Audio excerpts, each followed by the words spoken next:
If you owe student loan? You said if you owe student If you have debt. Don't they sell it? How hard is it? I've seen them sell it. They can sell it, sure they can. They can sell it. Repossess, right? Yeah. There you go. Right, if you have a car payment and you're not paying them on the car, what are they gonna come do? They're gonna come get it. Sure. Right? And here in the state of Texas, they can. Right? There are 3 types of debt that they call federal debts. They're very, very different than every other type of debt that's out there. What 3 debts would be federal debts? Let's guess. Guess and be wrong if we don't know. IRS? IRS, taxes, there you go, that's one. Student loan, that's another.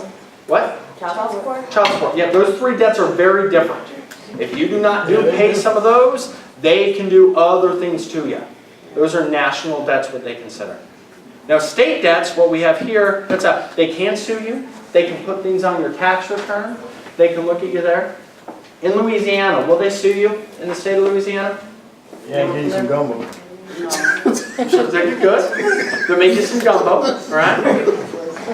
And here's what the difference is, what I want to talk about. Because here in the state of Texas, they can't file judgment. In the state of Louisiana, they will not sue you.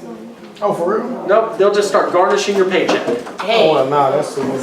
Oh, now all of a sudden, he's thinking about moving to Louisiana. I get my gumbo, I can't be sued. Yes, sign me up, right? That's worse than suing. Right? So when you look at it, those are state Like you debts. said, take the whole check. And what's important to know and realize about this is what people can do and people can't. Yes, ma'am. Is it true? I know for the IRS, but let's say if they garnish your check, they only require by law to leave you $1? I thought it was half. Okay, cool. There are the exact regulations and restrictions if somebody does garnish your check, okay? There are restrictions on limitations on how much they can take. I do not know exactly what those are off the top of my head. Because that's not they only can take, It's for because they were garnishing my check for a while. Yep. Usually what happens is once you make over a certain amount of money, like I was making at the time $2 an hour. As soon as I went over that 10, like I got like a 50-cent raise. Basically, they called me and was like, "Hey, unless you start doing something, we're gonna garnish your check within 2 weeks." And I was like, "Whatever, you know." So of course, 2 weeks later, they started garnishing my They check. did what they did. They did what they said they were going to do. Yeah, and then you tell me that, did you? no, they take from what I remember, they take a certain percentage based upon what you make. Yep. So if you make, the more money you make, the more money they're gonna take. So, and it's one, they have to leave you with something. Yeah. They can't do it all. If it's more than $1, it's not a flat percentage, but there is a formula in there. Because they said to leave it with something for you to live on, you know. Like, Yeah. Yeah, don't they supposed to, take just enough like to pay your bills and for you to get food? There's an algorithm, there's a formula that they just do, right? So like they were taking at first like 60 something, and I got another raise, and they started taking more. Then it was like 70 something. So the more you make, basically, the more they're gonna take. You should jump back down $10 then. So when you Well, look it at was out of my hand. I mean, yeah. So when you look at it, they can do things. And it's important to know what they can and cannot do. And the reason why is because we talked about traits of collection agencies and what collection agencies will do, right? What is the job of the collection agency? Collect money, To get you to debt. And what will they do to get you to pay? make you. Harass you.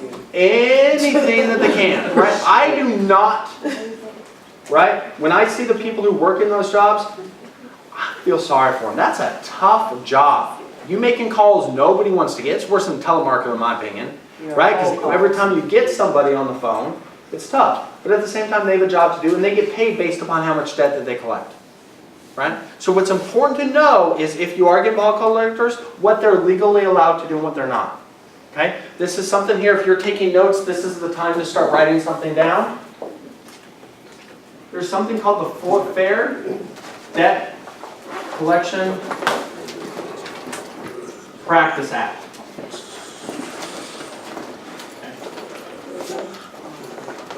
Fair Debt Collection Practice Act. Okay? This here will tell you what collection companies can do and cannot do. This also gives you some ammunition when they do step over the line for you to stand up and advocate for yourself and your rights. Can they call you any time of the day they want to? No. And you know the thing is about 95% of collection companies fall and do it right. Because there are some real consequences that they don't. Can they call you 8 times a day? No. Sure they can. Oh, they can? As long as it's in between the time. In between the times, right? Can they call you up? Some people say that's harassment. You never pick up your phone, we're just trying to get a hold of you. Your best friend calls you 8 times a day, you worry, you think something's wrong. You don't pick up your phone when your best friend calls and say, why are you harassing me? Right? When they call us once, we think that that's harassment because we don't want to hear from them. When in reality, it's not. Can they take you to jail? No. It's about how much you owe. Depending. That guy went to jail for unpaid library dues. For real? Here in the state of Texas? Not in Texas, but yeah. There you go. Okay, there's more. Okay, also when you hear stories like that, be careful and see what else there is of stories of. Right? They'll threaten that a lot. And again, you don't pay your child support, will they put you in jail? Yeah. Sure. If you're avoiding taxes, tax avoidance, not paying taxes, again, we're not talking about those. We're talking about other things that we have. They'll threaten you to go to jail. Right? But think about it like this, right? If you rob a bank, right, they're calling you and saying, if you do not pay me, I'm going to send you to jail. If you rob a bank, is the bank manager or the police officer going to give you a call on your cell phone and be like, what's your name? Giles. Giles? Yes, sir. Right, Giles in front. So Giles, I know you robbed the bank. If you don't take the money back, we're going to come arrest you. Is that how that works? That'd be all right. Now he's thinking about changing his profession because if he gets caught, he's going to keep going, right? What do they do? Now they're gonna arrest you. They're going to bust down the door and you get a knee in your back. Right? This might be gonna lose your hand, bro. That's a criminal charge. You taking out money on a credit card and not paying it or having past medical debt? Is that a criminal charge? No, if they sue you, it's called civil. There you go, it's called civil. Right? That's the other word that we use. So when we think about it, and they're saying those things, well, you know, we're going to send you to dad, we're going to send you to jail, we're going to come get you. How would you feel if your kid came home from school and their mother was not there? All of a sudden, we start feeling, we're like, cool, how much money you want? I'm going to pay you right now, right? They try to elicit that and try to get us to do it. But right, they're in violation of the Fair Debt Collection Practice Act when they do that. So it's important to have a good understanding because when they do things like that, be like, yeah, you can't take me to jail. But they can sue you. Sure they can. Threaten to sue you. Yeah, they can. But they can't say, if you don't pay on something right now, we're gonna go to jail. Right, because think about it. I can threaten you all right now and say, if you all do not give me $20 on your way out, I'm going to sue you. Y'all laughing like you're rich and no one going to get money, right? If I did that, that would be called extortion. I am threatening something to cause you harm if you do not do what I want to do on the back end. Right? That's against the law. Wait, okay. So they can threaten to sue you Sure they can. and make you be like, okay, you know what, when we sue you, we gonna get more than what we got. You know, I've heard that before. I've heard someone, Sure. like, if they're trying to collect the debt, they say, oh, we're gonna sue you, and when we sue you, we gonna get you for more than what this debt is owed. You're gonna be paying off behind, and guess what? It's gonna get worse for you if you don't pay something down right now. And I'm like, man, it don't make no sense. And then the first thing they say is, this conversation is recorded. So I'm like, if you said all this while it's recorded, what if I don't recognize the debt, or what I say I don't agree with the debt, or blah, blah, blah. Sure, there you go, right? They're wanting you to make a payment, right? That's all that they're trying to do, which is fine. And you're right. Can they increase the amount you owe, add on fees and interest and things? Sure they can. Can they add on like attorney fees and other stuff? Well, I'm trying to listen to you while you're laughing. Come on. Can they try? Sure, they can add on attorney fees, Oh, okay. right? So when you look at it, they can do some of those things. A lot of times, right? And if they sue you, you will get something from the court system. Not something from a lawyer's office, not something like from a collection agency. You'll get something from a lawyer's office, right? So here's the other thing. So we're dealing with collectors. They can call us. They can do these things, and they can sell your debt. Okay? Yes, they can. Yes, they can. What was the? And that is crazy. Not to get there. See, you already see this before last time. You like three sentences ahead of me. So they can sell your debt. Here are some magic numbers and things to know, right? They can try to collect a debt that you had 15 years ago if they want to. Yes, they can. Yep.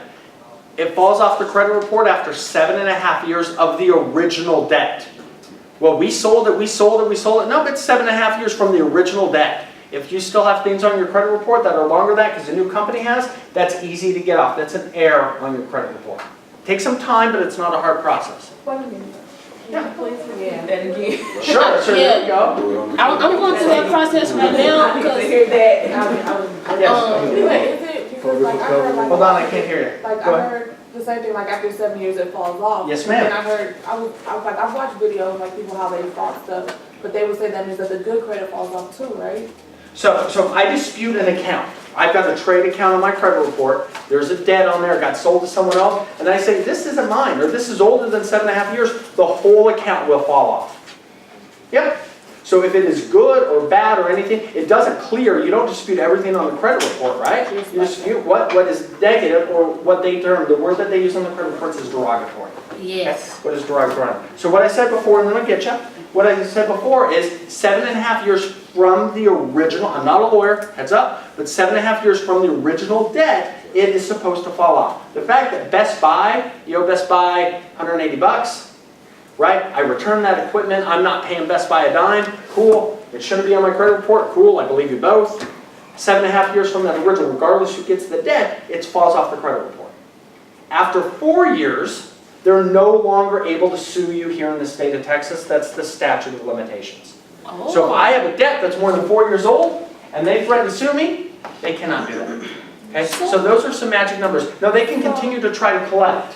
So does this pertain to student loan debt? Okay, cool. Student loan, No. back taxes, and the third is Child child support. That's a federal debt. That goes over here in this bucket. Those are different-esque, those are different animals. And we could go, I could go 2 hours just on this. We're not, yes ma'am? So as far as, like you said, is it based on where the collection agency is? So like say I have a debt, I'm from Michigan. Yes I ma'am. have a debt in Michigan. Yep.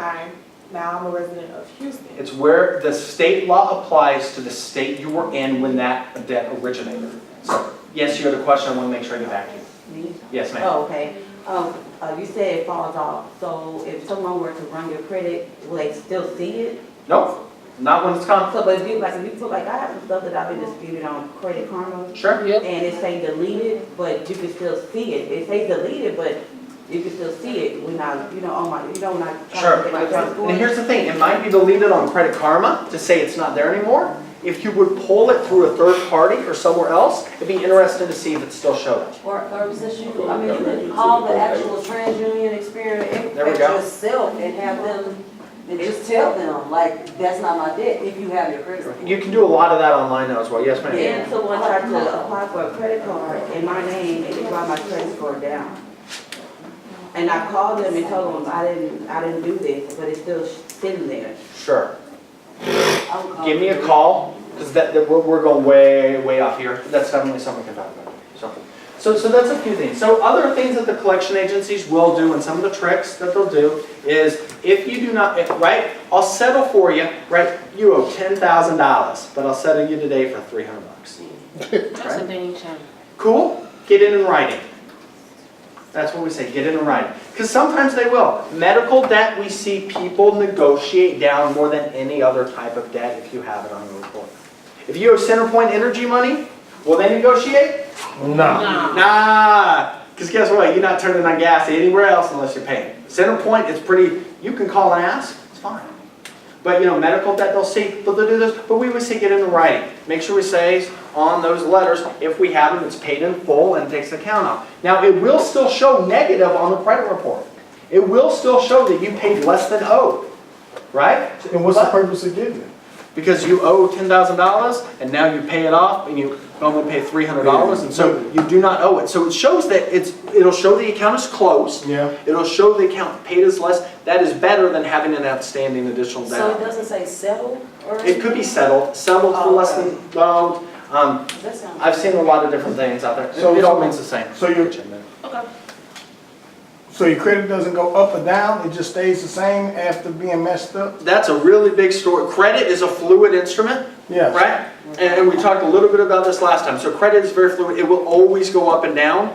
Here's the thing. The more that you get off that, the total amount of debt owed Yeah. for those, the faster it's going to increase. So what if you get majority of your stuff, like you said, like 10,000 for 300? Yep. Say you get all of it down. Yep. How much would it increase? FICO, that runs a lot of the credit scores, they have an algorithm. Yes, sir. And nobody knows what it is, because if everyone found out what it is, FICO, which is a multi-million-dollar company, would be out of business. So there's not one of those. I will say Credit Karma, then they mentioned Quizzle. They have things called simulators on there that do a really good job of estimating exactly what it is. Here's what I can tell you. We take care of the old things on the credit report, we start putting new positive trade accounts on that credit report, you're gonna generally see that score go up. Right? Okay. That's enjoyable. Yes, ma'am? Okay, where, car loans did not fit into, the three big debts, right? So my question is, when they sell let's say your car got repossessed a long time ago and they Sure. sell that debt, Yep, they still try to collect it. Does Yep. it still fall over the 4 years where they can't sue you? yep. Okay, cause I went through something similar. Well, they're still calling me trying to collect a debt that is 2000. Sure. It's old. It's very old. They sold it. Yep, The original people sold it. They took the car, yep. shipped the car, then they said, Auction oh, it you off, owe- they, yeah, you you owe- owe the difference between the amount Right, that you you owe and the owe auction. that. Sure. Then they sold that debt. Yep, Then this is 8 years ago now, Yep. and they're still trying to collect it. So Yep. my question is, that 4 year They can- deal, does that that's start with from them? no, that's from the day though. They cannot sue you, they can still try to call and collect. And here's what happens in this. I was talking to somebody yesterday, I got a call from a client that I've worked with for many, many years. She got an email saying, if